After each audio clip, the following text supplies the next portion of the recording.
SpaceMobile podcast. We just basically turn their phone and be seamless, regardless of where you are. We don't want the user even to know that it's connected by satellite. Listen, the opportunity that we have is very, very, very large. We can now speak to Luke Ibbotson, who's the head of Group R&D at Vodafone Group. Welcome. Good to see you, Luke. Thank you very much for joining us. It's my pleasure. Thank you. You can hear me okay? We can. You're not on the moon. It's all good. I am in the Yorkshire Dales, so you can never tell. Yeah, and we're not a 20-minute delay. I'm very pleased to hear.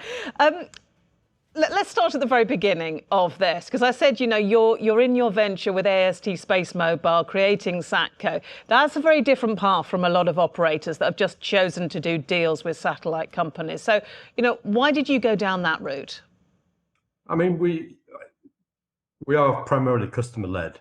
So you will see us forming deals with all sorts of satellite companies for different types of applications. And you probably saw the announcement yesterday from Vodafone, where we're partnering with Starlink to provide backhaul services to enterprises and to cell sites in remote areas. But for the device-to-device piece, we felt we needed something that could deliver a service that genuinely complemented our terrestrial network and gave us the ability to provide proper full broadband to customers' handsets wherever they are. So we didn't want something from the beginning that would just allow us to provide an emergency message when somebody is stuck up a hillside. We wanted something that would be able to augment our terrestrial network assets in a very seamless way, fill in all the blanks, and give our customers the security of having that full, fat feeling of broadband in their hands wherever they are. Having spent many years not battling with satellite companies, but looking at different satellite technologies that were aspiring to do this, we always felt the only way that one would be able to do it is if you had a massive beamforming array in space. And of course, up until recently, that wasn't anything that we could see happening. When we started to look at the AST design and the architecture and diligently went through the plans and the link budgets and how the technology would work, we thought, well, actually, here for the first time, somebody has an outrageously audacious vision to put giant antenna arrays in space. If they can do that, and if it all works, they can close the link budget. We can start to provide that type of service promise to customers. So that was why we started on the journey with AST. It wasn't because we were picking a winner from all of the number of different satellite companies that are out there now. They weren't out there then. We simply saw a great opportunity to use some very, very clever emerging technology in a way that would help our customers to connect back to our network. Okay, so that was the genesis of it, and this goes back. I mean, before it was trendy. This goes back to 2018 when we started the partnership with AST. So this isn't something we've just happened upon in the last couple of months. This is a long-term strategic partnership where we've been co-developing some of the technology, making sure it can serve our customers in the best possible way, and allow us to connect people wherever they are. So you absolutely, totally get that. So you're saying this is very much, it's a customer need and what you want for the future. We'll talk about your specific plans in just a moment, but just so that we're clear, because and you say you're still looking at other partnerships as well. So a couple of years ago, a lot of talk about your partnership with Amazon's Kuiper. That still goes ahead then, does it? Absolutely, still goes ahead. We're very proud to be working with Amazon Kuiper. They've got, I think, the potential to be a fantastic technology supplier to us. You've seen that they've started to launch their rockets with a decent degree of cadence, and it's all looking good. Okay. So we as I say, we're not in the business of choosing technology winners. We're in the business of developing or choosing the best match for the requirements and the best match for serving customers. Well, let's focus in on that then, Luke, and look at what you're doing with the European satellite constellation. And this is, and you've already sort of alluded to this. You're not putting together something that's just emergency text messages, are you? So talk us through what you want to do with this service and what you think the customers will want to do with this.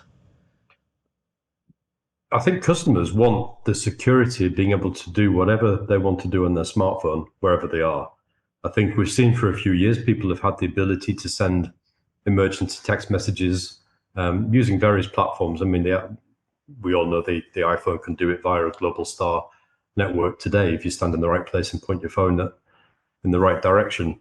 We wanted something that was truly seamless. We wanted something that was an extension of our network in all respects. So not just giving us the ability to seamlessly blend together terrestrial and, I'm going to say with a nod to Thierry, extraterrestrial coverage, but we wanted to be able to also deliver the type of resilience and security that comes as part and parcel of operating a fully regulated telecommunication network. So, and the AST architecture is quite different to a lot of the other systems out there. Again, not because we were comparing and contrasting, but because we did from the beginning want something that was effectively a base station in the sky. We wanted something that was able to connect back straight into our core network, that was able to give us the full control over how the billing is done, how the roaming works, how the connection between cell sites works, how it hands over, how we're able to use terrestrial and non-terrestrial assets in a way that remains invisible to customers, but works on completely normal handsets available today. So that was quite a brief we set ourselves. Yeah. And it's one we've been looking at for a while, but having seen what we can do with this new technology being developed by AST, we thought we could give this a go. So you said maybe Luke, let's just focus on the customer for a minute, because you said you wanted to create a sort of a seamless experience for customers. Right. Does that mean that you'll be offering a service that will just blend, or is this being sold into customers as an extra on top service in the future?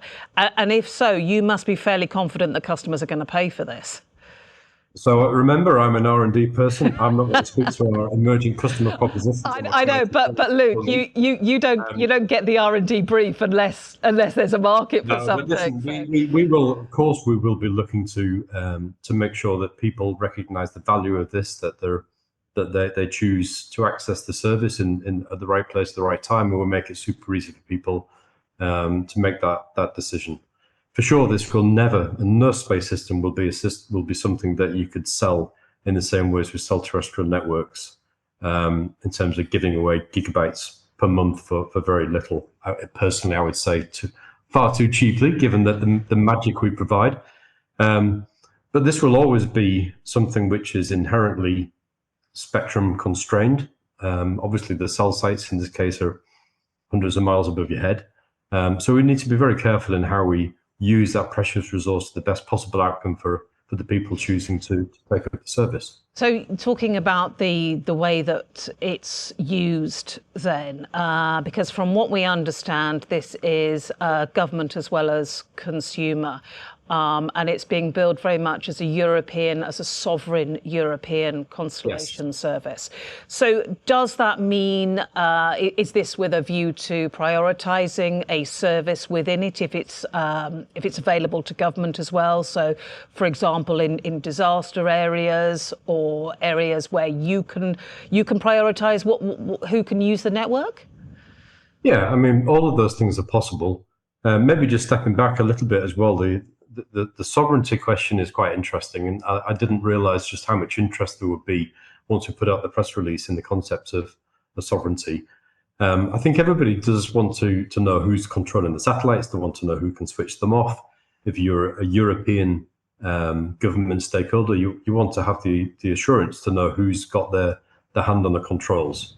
So that was the reason we felt it was important to establish a European constellation, so that we're able to provide that level of certainty to customers of the service. So, but coming back to your first question, yes, there is the capability, just as there is with terrestrial networks, to prioritize certain groups of users in times of emergency. We can do that on terrestrial networks, and because AST is simply an extension of our terrestrial network, all of the tools and capabilities that we normally have within our own core and the way that we allocate resources remain available to us through AST. It's worth just quickly reflecting on how the AST system works. It's it's effectively a remote radio head in low Earth orbit. So all of the baseband equipment, the stuff that normally sits in a box at the bottom of a cell tower or inside the basement of a building and is connected to the antennas on the roof or the top of a tower, all of that gear on the ground remains exactly the same. All we're doing is putting the remote radio head into orbit and connecting it down to that same baseband infrastructure that we've now collated into the ground station. Architecturally, though, it behaves the same way as a regular cell site. And that's quite important because it means that the capabilities that you alluded to a moment ago in terms of being able to offer certain types of service to certain users, all of that system inherits the capabilities and the functionality of the bigger network. So we found that very, very appealing. You're absolutely right. There was a lot of buzz when you put the press release out, and yes, there was a lot of buzz around the word sovereign. And the other thing that a lot of people honed in on was this phrase having a command switch as well. So, you know, this sounds like you're baked into this is a switch that just turns everything off. So, you know, why, how, who has it? It's actually the opposite. We want to make sure that we've got control of the command switches, however you want to describe it, and you can think of different ways of describing that capability. We want to be able to provide customers of the service, and this includes, of course, other mobile network operators, not just Vodafone. The whole concept of SatCo is that we make this available to multiple network operators across the European landmass. But we can't have a service that is controlled by some entity outside of Europe. So the reason for making sure that we retained control of who could access the satellites as they pass over our little world in Europe, it remains under the control of SatCo. Remember, inherently, low Earth orbit satellites, they're not like the old geostationary ones. They do orbit the planet, to say the obvious. They are global by nature. But the ability to control the service when it's passing over a given territory, we felt is something very important and something we wanted to clarify. Yeah, and actually, I think as your press release goes on, it does. You know, you talk a lot about the interest that you've had from different countries in this, highlighting those capabilities. And a lot of MOUs. Yeah. Yes. Okay. Quick word on timescales, number of satellites, all of that stuff, and when do you actually hope to have this in the market? We hope we will have it in the market next year, as we've said before. Timescales are tricky. This stuff is hard. Space is hard. You only need to look at what's happening with New Glenn and with Starship, some of the heavy lift launchers. These are huge satellites that we're putting up. We need heavy lift launchers to get them into orbit. We've got them ready. We've got a very good manufacturing cadence. If you dialed into the AST earnings call early this week, you look, whenever it was, I think it was early this week. Time is going by in a blur at the moment. You will have heard them announcing a number of launches in between now and the end of Q1. So this is great. So everything's looking good, but it is difficult. As anybody who's attempted to do this will tell you. I think AST's made unprecedented progress, and we remain very confident that in their ability to deliver what we're looking for and what we need. And the last number I saw was something like 60 satellites. Is that still the case? So we will be deploying more than 60 satellites. Yeah. We need 60 odd satellites to provide a decent service, but we're going to be building out this constellation to provide more capability, to operate in different frequency bands and make the whole service richer. So this is just the beginning. Okay, so just the beginning. Take me forward, let's say 3 years. Okay, so end of 2028. What would you like to be talking to us about? What would be on the table? What would we be saying? I think we will all be using some of this technology every day, and you might have chosen to become a subscriber to the service, and you won't even notice that you are, because you'll just notice that you have a fantastic mobile signal wherever you go. So that's what we're trying to deliver. I think we are making fantastic progress on this. It is difficult. Everything in space is difficult. Doesn't matter how many billions you throw at it. You've also got to be very, very clever in the way that you approach the engineering. You've got to know what you're building and be confident that the design is right. We have that confidence, but we need to get the spaceships into orbit, basically. And they are spacecraft. I mean, just the act. I'm always amazed that we talk about the telecommunications payload because that's my world is connecting phones. But when you look at what's actually happening and the way that those massive objects are being piloted through low Earth orbit, remaining in exactly the same position relative to the sun, perpendicular to the Earth, and flying in the right bit of space, I think it's remarkable. So hats off to the entire space industry for this stuff, to be honest. And I'm very glad that we're part of it. We're going to be watching with interest. Luke Ibbotson, thank you so much for joining us. Thank you. You're very welcome. Thank you. Thanks for listening to the AST SpaceMobile podcast. If you enjoyed this episode and you'd like to help support the podcast, please share it with others, post about it on social media, or leave a rating and review. To catch all the latest news about AST SpaceMobile, make sure to subscribe. Thanks again, and I'll see you next time. We're doing something very, very big. And I think with this technology, we can really affect billion lives. AST SpaceMobile is the only company that has proven technology to deliver cellular broadband connectivity directly from space to the everyday smartphone. People will just basically turn their phone and be seamless, regardless of where you are. We don't want the user even to know that it's connected by satellite. Our role is to bring this into reality, always in partnership with the MNOs.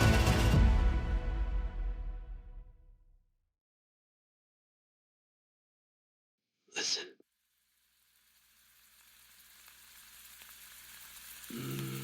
Waffles.